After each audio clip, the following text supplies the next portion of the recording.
So hello जी, क्या हाल चाल। मौज मस्ती चल रही है कि नहीं दोस्तों? सबसे पहले मुझे ये बता दो, क्योंकि आज हम ऐसे ही बहुत सारी मौज मस्ती और एनर्जी के साथ पढ़ने वाले हैं अपने लास्ट चैप्टर के क्वेश्चन आंसर्स, जिसका नाम है the making of national movement 1870s to 1947।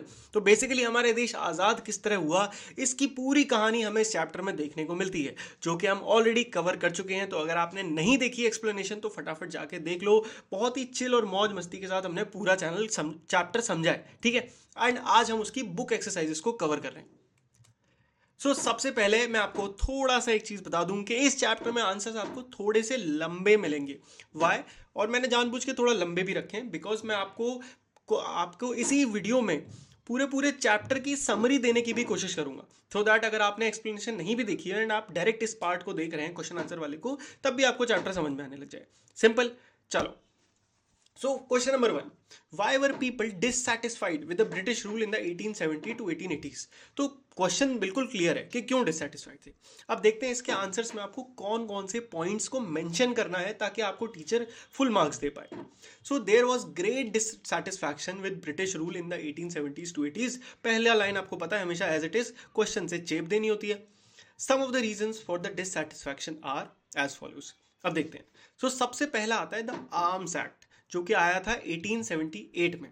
अब इसमें हुआ क्या था? इस एक्ट के according Indians are disallowed from possessing arms, मतलब सारे इंडियंस को आर्म्स मतलब वेपन्स रखने की परमिशन नहीं दी थी। अब कोई भी इंडियन वेपन नहीं रख सकता, बट कोई भी ब्रिटिशर वेपन रख सकता है। तो इससे बहुत सारे लोग नाराज होने लगे थे। दूसरा ऐसा एक्ट था द वर्नाकुलर प्रेस एक्ट, जो कि 1878 में आया था। This act was aimed at silencing those who were critical of the government. Under this act, the government could confiscate the assets of newspaper if they published anything that was found objectionable. I'm sorry. Scene क्या था कि vernacular press act को माना जाता है सबसे खतरनाक act, जिसकी वजह से इंडियंस का रेज उठा। वर्नाकुलर वर्ड का मतलब समझो। इस वर्ड का मतलब होता है लोकल लैंग्वेज। तो इंडिया में क्या था ना, लोग पढ़ते थे, तो लोकल लैंग्वेजेस में न्यूज़पेपर छपते थे और लोग उनको पढ़ पढ़ के अपने देश में जो भी चीज़ें हो रही है उनके बारे में समझते थे। गवर्नमेंट ने एक ऐसा रूल पास करा, ब्रिटिश गवर्नमेंट ने, वर्नाकुलर प्रेस एक्ट, कि अब कोई भी लोकल लैंग्वेज या किसी भी लैंग्वेज में अगर आप कुछ पब्लिश कर रहे हो, आप अगर गवर्नमेंट को लगता है कि ये सही नहीं है तो गवर्नमेंट उसको हटवा सकती है। देखा जाए तो मतलब अब आप न्यूज़पेपर में या कहीं पे भी ब्रिटिश सरकार के खिलाफ कुछ भी नहीं लिख सकते। अगर आपने थोड़ा भी लिखा तो गवर्नमेंट आपके इस न्यूज़पेपर को बंद करवा देगी। समझ आया? The the Ilbert bill controversy हुई थी, जो कि 1883 में हुई थी। The government tried introducing the Ilbert bill. This bill provided for the trial of British और European individuals by Indian and sought equality between British and Indian judges in the country. However, the white opposition forced the government to withdraw the bill. This enraged the Indians further. तो एक Ilbert bill था जो 1883 में पास हुआ, जिसमें government ने कोशिश करी पहली बार के ब्रिटिशर्स को और जो इंडियंस हैं, है ना, उनको एक इक्वालिटी पे लाया जाए। बट जो यहाँ के रहने वाले ब्रिटिशर्स थे, उन्होंने इस लॉ को पास ही नहीं होने दिया, जिसकी वजह से इंडियंस को बहुत ज़्यादा गुस्सा आ गया कि एक तो लॉ आ रहा था हमारे लिए, वो भी तुमने आने नहीं दिया। अगला question, who did the Indian National Congress wish to speak for? Indian National Congress जो पार्टी थी, जो कि सबसे मेजर पार्टी थी हमारे आज़ादी के टाइम पे, वो मेजर किन के लिए बोलती थी? तो जो इंडियन नेशनल कांग्रेस थी wished to speak for all the people of India, irrespective of class, colour, caste, creed, language और जेंडर। तो हमारे देश में बहुत सारी छोटी छोटी पार्टीज बनी। कुछ ऐसी थी जो किसी पर्टिकुलर कास्ट को रिप्रेजेंट करती थी, कुछ ऐसी थी जो पर्टिकुलर जगह को रिप्रेजेंट करती थी। इंडियन नेशनल कांग्रेस के नाम से ही पता चलता है कि ये एक नेशनल पार्टी थी, जो कि ना किसी क्लास, ना किसी कास्ट, ना किसी क्रीड, ना किसी लैंग्वेज और जेंडर के अगेंस्ट ये पूरे देश के लिए अपनी बातों को रखना चाहती थी। It stated that India, its resource and systems were not of any one class or community of India, but of all the different communities of India. समझ आ गया? ये बहुत सिंपल सा आंसर था, जो कि अब आपको एक ही लाइन में याद रहेगा। बाकी तो आप इसमें पॉइंट्स बढ़ा सकते हो, जितना मन करे पॉइंट ऐड करते जाओ। डिपेंड्स ऑन कि क्वेश्चन कितने नंबर का आया है। चलो next, what economic impact did the first world war have on India? भैया, पहले वर्ल्ड वॉर का इम्पैक्ट क्या था? एंड ये एक बहुत इंपॉर्टेंट क्वेश्चन है, ट्रस्ट मी, ये कई बार आपको एग्जाम्स में देखने को मिला है, मैंने जितने भी एग्जाम देखे हैं। The first world war led to a huge rise in the defence expenditure of the government of India. जैसे ही पहली वर्ल्ड वॉर हुई, खर्चे बढ़ गए बहुत सारे सरकार के। तो सरकार ने क्या करा, the government in turn increase taxes on individual incomes and business profit. सरकार ने कहा कोई बात नहीं, हमारे खर्चे बढ़ गए, अब हम इनके पीछे पड़ते हैं, हम इनको परेशान करते हैं। उन्होंने टैक्स बढ़ा दिए लोगों पे, इंडियंस पे, जिनकी कोई गलती नहीं है वर्ल्ड वॉर में, उन पे टैक्स बढ़ गया। Increased military expenditure and the demands for war supplies led to sharp rise in prices which created a great difficulties for the common people। अब क्योंकि वॉर चल रही थी तो चीज़ों के प्राइस, अब भाई सिंपल सी बात है, अगर टैक्स बढ़ा तो लोग अपने प्राइस बढ़ाएंगे, क्योंकि प्राइस नहीं बढ़ाएंगे तो पैसा आएगा कहाँ से मेरे भाई, है कि नहीं। सो इसकी वजह से चीज़ें हो गई महंगी, एंड जो आम जनता थी ना, उनकी लाइफ तितर बितर होने लगी कि चीज़ें इतनी महंगी हो गई कि अफोर्ड नहीं कर पा रहे हैं लोग। On the other hand, business groups reaped fabulous profit from the war. The war created a demand for industrial goods such as jute bag, cloth, rail, caused a decline in the import from other countries into India. As a result, the Indian industries expanded during the war. But वहीं पे जो business industry थी, जैसे कि jute बनाने वाली, कपड़ा बनाने वाली, रेलवे इंडस्ट्री, इन्होंने अंधा पैसा छापा है ड्यूरिंग वर्ल्ड वॉर। तो इस टाइम पे हमारे इंडिया की जितनी इंडस्ट्रीज थी, उन्होंने ग्रेट एक्सपैंड देखा। गॉट इट, क्लियर हो गया आंसर। चलो जी अगले क्वेश्चन पे पढ़ते हैं। छोटे छोटे दो क्वेश्चन हमारे सामने, फटाफट। What did the Muslim league resolution of 1940 ask for. 1940 में मुस्लिम लीग का जो रेजोल्यूशन था, उन्होंने क्या मांगा था? उन्होंने ये मांगा था, the Muslim league resolution of 1940 ask for independent states, मतलब कि हमें अपना अलग राज्य चाहिए। कहाँ पे? नॉर्थ वेस्ट और eastern areas of the country, जहां पे आज के टाइम पे पाकिस्तान और बांग्लादेश हैं। तो वो उन्होंने पहली बार कब मांगा था? 1940 में डिमांड रखी थी। तो ये आपको पता होना चाहिए, समझे। चलो अगला सवाल। Who were the moderates, how did they propose to struggle against British rule. तो कौन थे भैया ये मॉडरेट, और इन्होंने क्या तरीका बताया जिससे हम ब्रिटिश रूल को हटा सके। चलो सो भैया, पहले 25 years of its existence, Congress was moderate in its objective and method. The Congress leaders of this period were called the moderates. They proposed to struggle against British rule in non-violent manner, which the radicals called politics of petition. तो होता क्या है, देखो, माना जाता है कि पहले 25 साल कांग्रेस एक मॉडरेट वे यूज करती थी, मॉडरेट मेथड। अब ये मॉडरेट होता क्या है समझो। मॉडरेट का सिंपल मतलब ये है कि हम लड़ाई झगड़ा नहीं करेंगे, हम केवल रिक्वेस्ट करेंगे, सर प्लीज कर दो, पिटीशन डालेंगे, सरकारी रास्ते यूज करेंगे हम अपने हक को लड़ने के लिए। तो जो कांग्रेस के लीडर्स थे इस टाइम के, उन्हें कहा जाता था मॉडरेट्स। और वो क्या तरीका प्रपोज करते थे? एकदम non violent, Gandhi ji type manner, which the radicals. अब रेडिकल्स कौन थे? रेडिकल्स जैसे कि मंगल पांडे, जो कि बिलीव करते थे कि भाई जो मतलब अगर हमें मतलब अपना देश चाहिए, आज़ाद चाहिए ना, तो हमें लड़ना होगा। जो सिंपल ये मानते थे कि बिना लड़े हमें आज़ादी नहीं मिलेगी, कुछ लोगों की कुर्बानी देनी पड़ेगी, कुछ लोगों की जान लेनी पड़ेगी, तब मिलेगी आज़ादी। सो वो रेडिकल्स थे। रेडिकल्स कहते थे ये पॉलिटिक्स ऑफ पिटिशन करते हैं, मतलब ये केवल क्या करते हैं, पिटिशन पे पिटिशन दायर करते रहते हैं, काम वाम कुछ करते नहीं। They wanted to develop public awareness about the unjust nature of British. Moderates क्या करते थे? इकट्ठा करी बहुत लोगों की भीड़, उनमें भाषणबाजी चल रही है कि ये ब्रिटिश सरकार हमारे हक को हमसे छीन रही है, ऐसी चीज़ें, टाइम पास 2-2 घंटे तक। बट ठीक है, वो चीज़ भी अपनी जगह, जैसे गांधी जी का जो वे थे, कई जगह पे वो काम आए, बट कई जगह पे जो रेडिकल्स के वे थे वो काम आए। तो ये दोनों ही चीज़ों ने अपना अपना पार्ट हमारे देश की आज़ादी की कहानी में प्ले करा। समझ आया? समझ में आ चुका है कि मॉडरेट्स होते क्या है। They criticized British rule in their speeches and sent representatives to different part of the country to mobilize public opinion.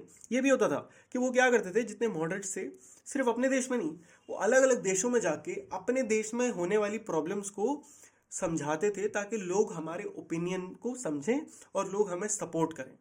उनको ऐसा लगता था कि अगर British had respect for the ideals of freedom and justice and so would accept the just demands of Indian.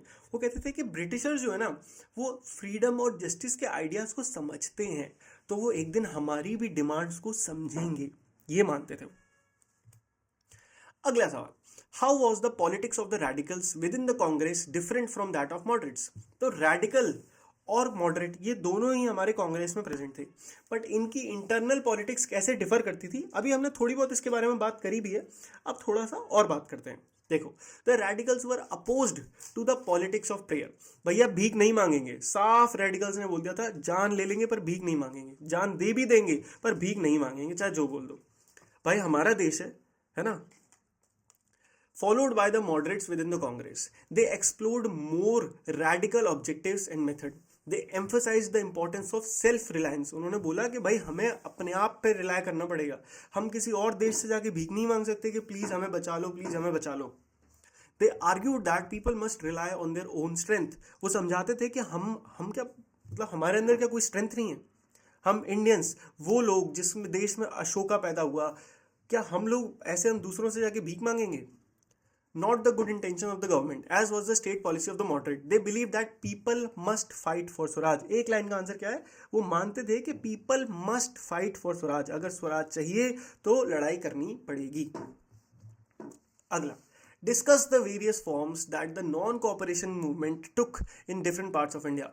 How did the people understand Gandhi ji? Very important question and slightly longer question, क्योंकि बहुत सारी चीज़ें थी non cooperation movement में, वो देश भर में बहुत अलग अलग चीज़ें हुई। अब समझो क्या हुआ। 1921 से लेके 1922 2 साल चला नॉन कोऑपरेशन मूवमेंट। इस टाइम पे एकदम से अपने फुल मोमेंटम पे था। होता क्या है, पॉइंट्स में, फिंगर्स पे पॉइंट काउंट करो। पहला, थाउजेंड्स, हजारों बच्चों ने स्कूल, जो गवर्नमेंट स्कूल थे और कॉलेज थे, उनको ड्रॉप आउट कर दिया, उन्होंने छोड़ दिया कि हम पढ़ेंगे ही नहीं। हजारों लॉयर्स ने अपनी प्रैक्टिस छोड़ दी, क्योंकि जितनी प्रैक्टिस हो रही थी वो ब्रिटिश रूल के अंडर में हो रही थी, तो उन्होंने छोड़ दी। British titles were surrender. वो इंडियंस जिन्हें ब्रिटिशर्स में टाइटल मिले हुए थे, कोई कुछ था, कोई चांसलर था, कोई कुछ था, उन्होंने अपने टाइटल छोड़ दिए, हमें चाहिए ही नहीं। Legislatures were boycotted. What is legislature, मतलब गवर्नमेंट के जो रास्ते थे चीज़ों को करने के, उनको बॉयकॉट किया गया। People lit public bonfires of foreign cloth. Foreign कपड़े को चौराहे पे इकट्ठा करके उसमें आग लगा दी गई। तो ये कुछ मेजर चीजें थी जो हुई। ठीक है, in most cases the calls for non cooperation were related to local grievance. समझो इस चीज को, नॉन कॉपरेशन मूवमेंट को बढ़ावा सिर्फ इसलिए नहीं मिला कि एक पूरे देश में एक साथ लोग परेशान थे, छोटी छोटी चीजों ने आग जलाई। जैसे कि खेड़ा, गुजरात में एक जगह थी, पाटीदार पीजेंट जो थे वहां पे, उन्होंने क्या करा, वो एकदम परेशान हो गए, उनकी हालत इतनी खराब हो गई कि उन्हें नॉन वायलेंट तरीके से उन्होंने कैंपेन करना, उन्होंने मारना पीटना शुरू कर दिया ब्रिटिश के जो लैंड रेवेन्यू बहुत ज़्यादा लेते थे वो वाले ब्रिटिशर्स को। वैसे ही कोस्टल एरिया में आंध्र प्रदेश और इंटीरियर तमिलनाडु में लिक्कर शॉप्स, मतलब लोग इतने परेशान हो गए कि उन्होंने लिक्कर शॉप को ना लूट लिया, मारा, क्योंकि ब्रिटिशर्स कंट्रोल करते थे, पहले उन्हें मारा और सारी दारू लूट ली।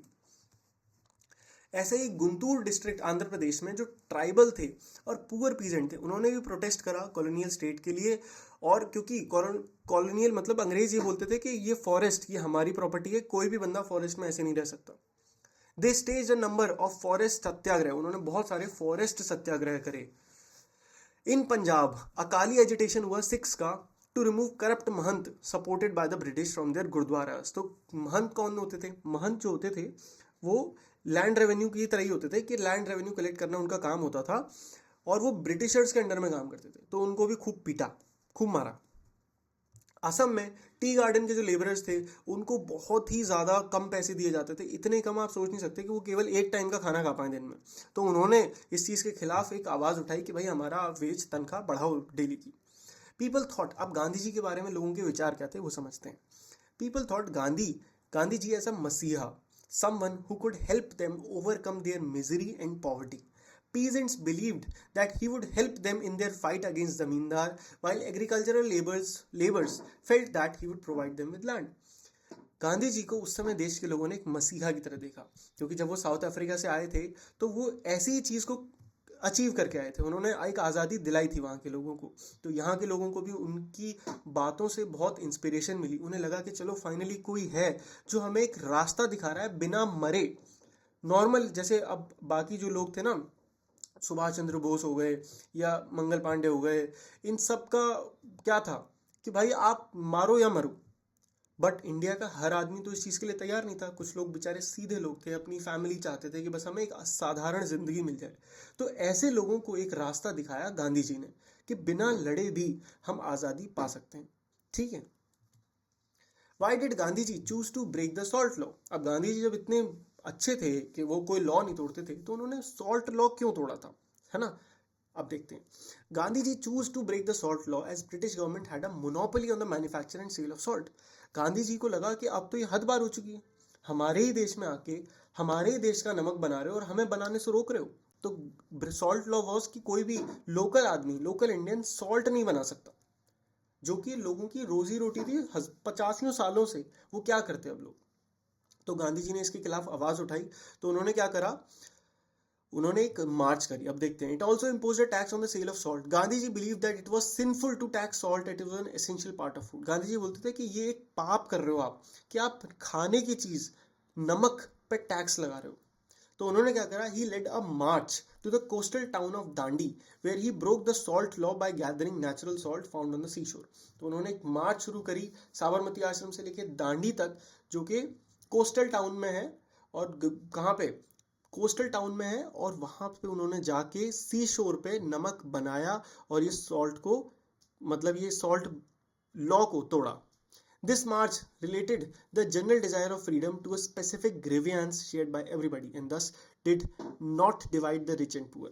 तो ये इकलौती ऐसी चीज थी। नॉर्मली क्या होता था कि बहुत सारी ऐसी चीजें थी जो जिससे अमीर लोग परेशान थे, बहुत ऐसी चीज थी जिससे गरीब लोग परेशान थे। बट सॉल्ट टैक्स एक ऐसी चीज थी जिससे सब परेशान थे, अमीर हो गरीब हो। नमक तो सब खाते हैं ना, चाहे कोई कितना भी गरीब हो चाहे कोई कितना भी अमीर, नमक तो सब खाते हैं। तो इसलिए सब यूनाइट हो गए थे।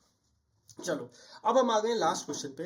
एंड क्योंकि मेरे अकॉर्डिंग ये पूरे चैप्टर का सबसे इंपॉर्टेंट पार्ट है, so what we will do is, मैंने काफी बड़ा इसको आंसर को लिख रखा है। इसमें जो हेडिंग्स हैं आपको केवल हेडिंग याद रखनी है, अंदर का पॉइंट आप खुद बना बना के थोड़े शॉर्ट लिखना पेपर में, डिपेंडिंग ऑन कि कितने नंबर का क्वेश्चन है। ठीक है, लास्ट क्वेश्चन है ये आज का। चलो लेट्स डिस्कस। तो क्वेश्चन ये है कि भैया पाकिस्तान का क्रिएशन हुआ कैसे, और इसके लिए 1937 से 47 तक की जो पूरी स्टोरी थी अब हम उसको समझेंगे कि पाकिस्तान का पूरा आइडिया आया तो आया कहां से। हिंदुस्तान तो एक ही था, समझते हैं। तो सबसे पहले द टू नेशन थ्योरी दी गई। तो फ्रॉम द लेट 1930s जो मुस्लिम लीग थी, what was Muslim League? Muslim League एक ऐसी पार्टी थी, पॉलिटिकल पार्टी, जो कि स्पेशली फोकस थी फॉर मुस्लिम्स, जो इंडिया में रहने वाले मुस्लिम्स थे। The Muslim as a separate nation from the Hindus. तो सबसे पहले मुस्लिम लीग ने 1930s में टू नेशन थ्योरी दी।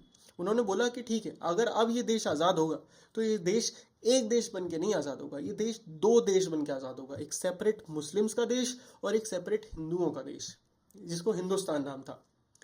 तो प्रोविंशियल इलेक्शन जब हुए 1937 में, the provincial election of 1937 convinced the League that Muslims were minority and they would always have to play second fiddle in any democratic structure. It feared that Muslim may even go unrepresented.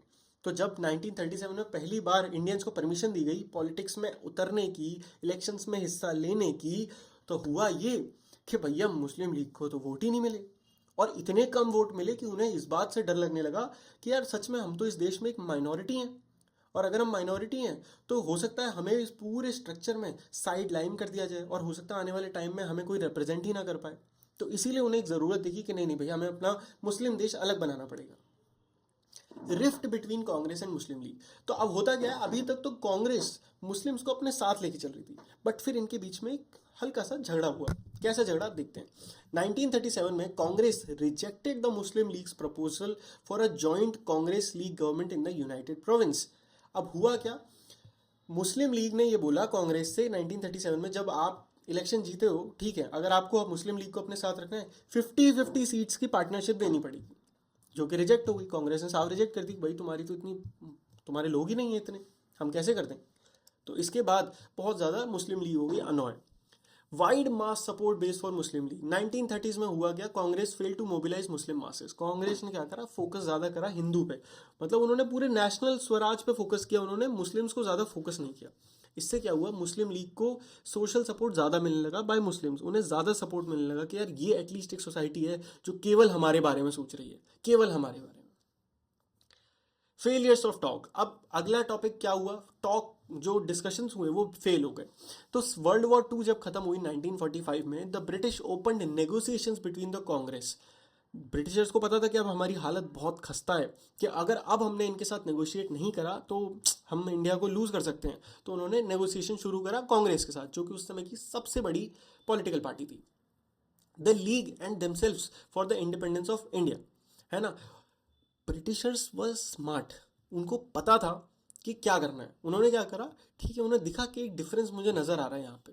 उन्होंने कांग्रेस से तो बात करी करी, उन्होंने साथ में मुस्लिम league से बात करी, अलग अलग डिफरेंस तरीके से बात करी कि ठीक है तुम्हारी मांग भी हम कर देंगे, तुम्हारी मांग भी पूरी कर देंगे, ताकि वो, समझ रहे हो ना आप, कैसे डिफरेंस क्रिएट करवाना था उनको। Sole spokesperson of India's Muslim and the Congress could not accept this claim since a large number of Muslims still supported it. अब हुआ क्या, इसमें लड़ाई इसलिए हुई कि मुस्लिम लीग जो थी उन्होंने बोला कि हम पूरे देश के मुस्लिम्स को हम रिप्रेजेंट करते हैं, विच वॉज नॉट राइट। बहुत सारे ऐसे मुस्लिम भी थे देश में जो कांग्रेस को सपोर्ट करते थे, वो कांग्रेस पार्टी की तरफ थे, बट मुस्लिम लीग ने अपना नाम ही ऐसा रखा कि पूरे देश के मुस्लिम्स को हम ही रिप्रेजेंट करते हैं, हम ही हैं जो हैं। अब 1946 में जो फाइनल इलेक्शन हुए, जब देश एकदम आज़ाद हो गया था, पता था कि अब फाइनली अंग्रेज जाने वाले हैं, तो elections to the province were again held in 1946। The Congress did well in general constituency. पूरे देश में कांग्रेस ने बहुत अच्छे तरीके से इलेक्शन को जीता, but the league success in the seats reserved for Muslim was spectacular. But वो सीट्स जहाँ पे मुस्लिम सीट रिजर्व थी, वहाँ पे सब जगह पे मुस्लिम लीग जो थी सोसाइटी पार्टी, वो ही जीती। तो ये एक नज़र आ रहा था कि हाँ यार, मुस्लिम्स में ये बहुत ही ज़्यादा अच्छी पार्टी काम कर रही है और हिंदुओं के लिए ये हो रहा है, तो एक डिफरेंस दिखा। This led to more demand for a separate nation. अब जब ये दिखा तो उन्होंने कहा और डिमांड करो, हमें भाई अपना अलग देश चाहिए, अलग नेशन चाहिए। फिर फेलियर ऑफ टॉक, 1946 में ब्रिटिश कैबिनेट ने क्या एक 3 मेंबर मिशन भेजा to Delhi to examine this demand. तो उन्होंने इस डिमांड को एग्जामिन करने के लिए 3 मेंबर को भेजा और इसका एक सूटेबल पॉलिटिकल सोल्यूशन बना के भेजा। The mission suggested that India should remain united and constitute itself as a loose confederation with some autonomy for Muslim majority areas, but it could not get the Congress and Muslim League to agree to specific details of the proposal. Partition was now more or less inevitable. अब हुआ क्या, देखो, उस जो वो league आई, वो 3 member की वो पार्टी आई, उन्होंने ये फाइनल बोला कि देखो, हमारे हिसाब से तो इंडिया को यूनाइटेड ही रहना चाहिए, बट एक लूज कन्फेडरेशन में आना चाहिए। व्हाट इज लूज कन्फेडरेशन, कि आप ठीक है, आप अपने देश का एक एरिया अलग कर दो यहाँ पे केवल मुस्लिम कॉन्स्टिट्यूएंसीज हैं, ठीक है। सो उन्होंने ये बोला कि देखो, पार्टीशन तो इनएविटेबल है, अब आपके बीच में लड़ाई इतनी हो चुकी है कि पार्टीशन तो करना ही पड़ेगा, बट हम ये सजेस्ट करेंगे कि आप पार्टीशन में देश अलग अलग मत बनाओ, अलग अलग एरियाज कर दो। तो उन्होंने ये दिया। मास एजिटेशन एंड राइट्स, मतलब हो गए दंगे। After the failure of cabinet mission, the Muslim league decided on mass agitation for winning it's Pakistan demand. Pakistan की जब फाइनल डिमांड रखी 1947 में, उन्होंने 46 में मुस्लिम लीग ने बोला कि भाई अब हमें कोई ऑप्शन नहीं है, हम दंगे कर देंगे, हम लड़ेंगे, हम रोड पे आ जाएंगे, बट हमारी डिमांड मानो। 16 अगस्त 1946 को इसे कहा जाता है direct action day. On this day riots broke out in Calcutta lasting several days and resulting in the death of thousands of people. दंगे हुए और हजारों लोग मारे गए। 1947 में violence had spread to different parts of northern India, बहुत सारा वायलेंस भी हुआ। Partition, finally the demand for partition of India was finalised and Pakistan was born. 1947 में फाइनली जाके इस डिमांड को एक्सेप्ट किया गया कि भैया पाकिस्तान का जन्म होगा। एंड इसी के साथ हमारा चैप्टर होता है दोस्तों समाप्त। आई होप आपको बहुत मजा आया होगा ये चैप्टर पढ़ के और हमारे साथ कंप्लीट हिस्ट्री पढ़ के। अब अपन मिलेंगे नेक्स्ट क्लास में, ठीक है। चलो तब तक के लिए goodbye, take care and मौज मस्ती करते रहिए, बाय बाय।